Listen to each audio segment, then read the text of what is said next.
प्रिय विद्यार्थियों, इसी नाइट्रो यौगिकों के बारे में इंट्रोडक्शन हमने देखा।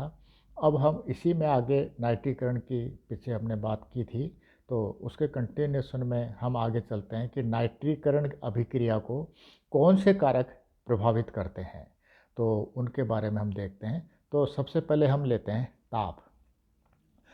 यानी ताप भी नाइट्रीकरण अभिक्रिया को एक इम्पोर्टेंट परिस्थिति के रूप में काम करता है। जैसे यहाँ इस रिएक्शन में देखिए कि हमने सांद्र नाइट्रिक एसिड और सांद्र H2SO4 काम में लिया है और ताप यहाँ पर हमने रखा है 60 डिग्री। तो 60 डिग्री पर जब नाइट्रीकरण कराया गया तो एक नाइट्रो ग्रुप रिंग में प्रवेश कर गया। हालांकि ये एक थ्योरेटिकल रिएक्शन ही है और आसानी से नाइट्रो ग्रुप रिंग में प्रवेश नहीं करता है। इसी तरह से जब इसी बेंजीन का नाइट्रीकरण जब सांद्र HNO3 सांद्र H2SO4 से ही 100 डिग्री सेंटीग्रेड पर करवाया गया तो देखिए क्या हुआ, दो नाइट्रो ग्रुप रिंग में प्रवेश कर गए। पहले एक नाइट्रो ग्रुप आया जो मेटा डायरेक्टिंग ग्रुप है और मेटा डायरेक्टिंग ग्रुप होने के कारण से फिर दूसरा नाइट्रो ग्रुप आ गया। ये क्रिया भी एक विषम परिस्थिति में काम करती है और बड़ी कठिनाई से जाकर इस मेटाडाई नाइट्रोबेंजीन का निर्माण होता है। क्यों? क्योंकि रिंग में एक नाइट्रो ग्रुप जो कि निष्क्रियणकारी ग्रुप है आसानी से प्रवेश नहीं कर पाता है, तो दूसरे नाइट्रो ग्रुप का प्रवेश कराना तो और भी कठिन हो जाता है।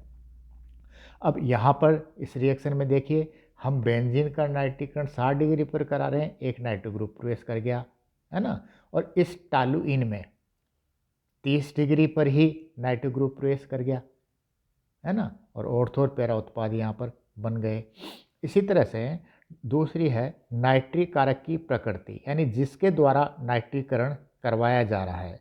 जैसे यहाँ पर देखिए हमने दोनों ही उत्पाद क्या लिए हैं, बेंजीन, और बेंजीन का जब सांद्र HNO3 और सांद्र H2SO4 से नाइट्रीकरण कराया गया 100 डिग्री ताप पर, तो दो नाइट्रो ग्रुप प्रवेश कर गए। ये यही वाला रिएक्शन है, दो नाइट्रो ग्रुप आ गए।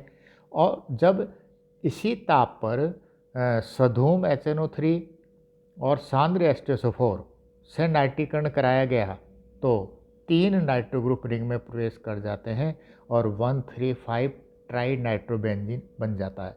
हालांकि यह रिएक्शन बहुत कठिन होता है और आसानी से इसका निर्माण नहीं किया जा सकता। इसी तरह से तीसरा कारक है कि जिस यौगिक का हम नाइट्रीकरण करा रहे हैं उसकी क्या संरचना है। जैसे उदाहरण के लिए देखिए यहाँ पर बेंजीन का नाइट्रीकरण करा रहे हैं सांद्र HNO3 से या सांद्र HNO3 और H2SO4 से, तो एक नाइट्रो ग्रुप प्रवेश कर गया। पर जब फिनॉल का नाइट्रीकरण करवाया जा रहा है सांद्र HNO3 या सांद्र H2SO4 दोनों के साथ, तो देखिए 3 नाइट्रो ग्रुप प्रवेश कर जाते हैं। ऐसा क्यों हुआ? क्योंकि OH समूह सक्रियणकारी समूह है और सक्रियणकारी समूह होने के कारण से ऑर्थो और पैरा स्थितियों को ये इलेक्ट्रॉन धनी बना देता है और आसानी से ऑर्थो और पैरा स्थितियों पर नाइट्रो ग्रुप प्रवेश कर जाता है। तो इस प्रकार से 3 परिस्थितियां हैं कि जब कम ताप पर एक ही नाइट्रो ग्रुप प्रवेश करता है और ताप अधिक होने पर एक से अधिक नाइट्रो ग्रुप प्रवेश कर जाते हैं। इसके साथ साथ नाइट्रीकरण आप किससे करवा रहे हैं? यदि दुर्बल नाइट्रिक कारक से प्रवेश करा रहे हैं तो एक नाइट्रो ग्रुप प्रवेश करेगा और एक से अधिक होने पर कौन सी परिस्थिति हमें काम में लेनी पड़ेगी? प्रबल नाइट्रिक कारक। ओके, अब आगे देखते हैं हम बनाने की विधियाँ। तो नाइट्रो ग्रुप से एमिनो ग्रुप में परिवर्तन करने के लिए हम कोई भी परिस्थिति काम में ले सकते हैं। जैसे कोई भी नाइट्रो यौगिक ले लें, C6H5NO2 और C6H5NO2 का ऑक्सीकरण रिडक्शन करा दें तो हम निर्माण कर सकते हैं। इसी तरह से यहाँ पर देखिए, यहाँ से इस तरह से देखिए, सीधे एमीन के सीधे ऑक्सीकरण से। तो इसी तरह से यहाँ पर हम कई परिस्थितियाँ हैं जिनके द्वारा नाइट्रो ग्रुप का निर्माण कर सकते हैं। अब आगे लेते हैं हम इनकी क्रियाएं। तो नाइट्रो यौगिकों के जो हैं वो भी हम केवल एरोमेटिक यौगिकों की ही यहाँ पर बात करेंगे क्योंकि एलिफेटिक यौगिकों की क्रियाएं तो हमने पीछे बातचीत कर ली है।